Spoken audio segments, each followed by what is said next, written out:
Welcome everyone to Catholic Sunday Scriptures in Context. This is a ministry of the Augustinian Order as well as St. Paul and St. Augustine parishes here in Philadelphia. We're talking about the 20th Sunday in Ordinary Time. Our first reading comes from the book of Proverbs, and this was written somewhere in the 3rd, 4th century BC. Even though the attribution is given to Solomon, who lived around the year 900, it certainly is not from that time period. Solomon was, for lack of a better term, the patron saint of wisdom literature, and so to give him credit gave it credibility. This type of literature was very common in the ancient world. The Egyptians had it, the Babylonians had it, the people in the Euphrates had it. It was just all over the Middle East there. And this series of wisdom sayings, and there are 3 books inside the book of Proverbs. The first part of it has a father speaking to a son, and the second part of it portrays wisdom as a woman calling others to pass on what she says to those. So it's metaphorical language, which is going to help us understand the words of Jesus in the gospel. And so here, let whoever is simple turn in here, she's saying. Come to me, listen to wisdom, and, come eat my food and drink my wine, imbibe in this, from this font and this storehouse of wisdom, and it will nourish you and sustain you. So, if we had used this to help us interpret the gospel. Our second reading is from the letter to the Ephesians. Again, as I mentioned, we certainly know that Paul did not write this, but probably one of his disciples. And it's continuing what we had read about last week about the Gnostics, and that the world is divided into light and darkness.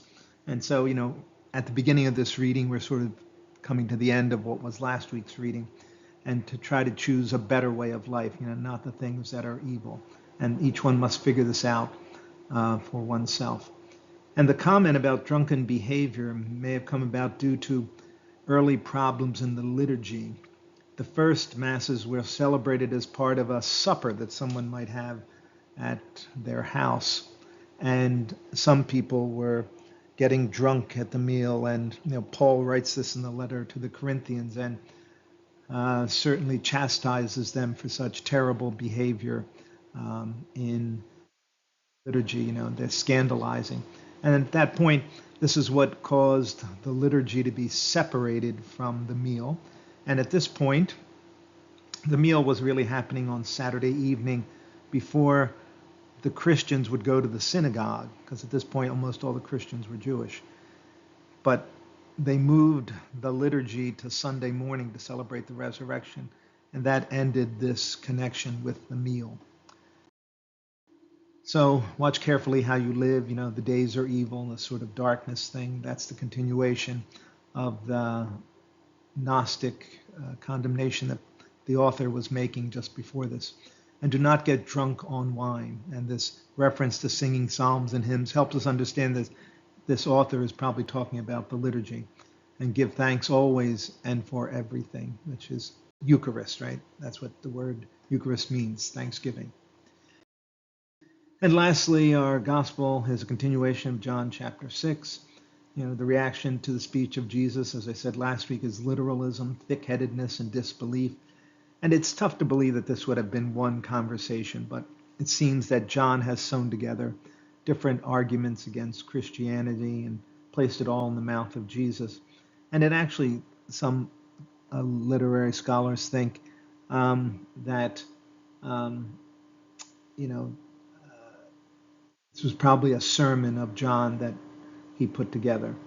And eating the body and drinking the blood is believing in the gospel of Jesus and consuming it into our lives, much like we heard in that first reading from Proverbs. How can this man give us his flesh to eat? The Jewish people were probably sharper than that. Their whole theology at this point was the prophets always spoke metaphorically, poetically. But anyway, this is here. And the one who feeds on me will have life because of me. It gets back to our first reading today. Please pray for peace, and if you think this is helpful to someone, please pass it on. Thank you very much.